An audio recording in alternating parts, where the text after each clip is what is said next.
programa Nausica es un programa destinado a personas que hayan pasado por un proceso de asilo o que estén en un proceso de asilo activo o que han sido demandantes de asilo. La idea final és que les persones o les famílies que passen pel Nausica surtin amb total autonomia. Per mi la total autonomia és que les famílies o les persones vagin soles, no depenguin de ningú.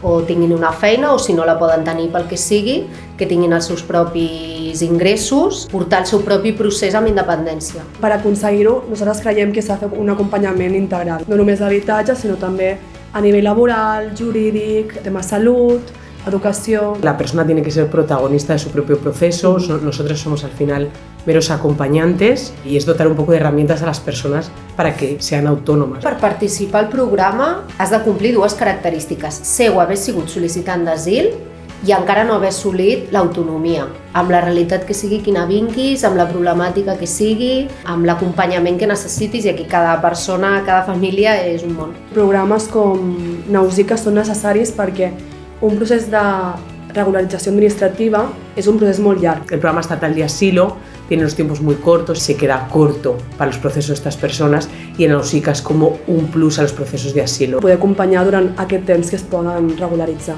La demanda d'asil té moltes etapes i has de passar per molts passos i moltes cites i és un laberint al final infinit i que a la gent li costa molt accedir. Després t'estudien el cas i a la grandíssima majoria els deneguen. Es una incertidumbre constante. Sí. A veces las personas de primeras tienen un documento blanco que no tienen permiso de trabajo.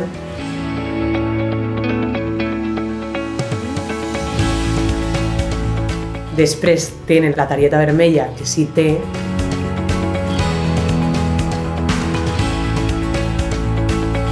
Pero claro, cuando nos encontramos, como dice Irene, con una denegación, es como un retroceso para las personas de alguna manera. Han tenido un permiso de trabajo, una situación como más estable y la denegación vuelven como atrás. Torna a començar i has adquirit una estabilitat, ha passat molt de temps. Esto es bastante complicado de afrontar en el acompañamiento. No acabem fent amb ells processos d'asil.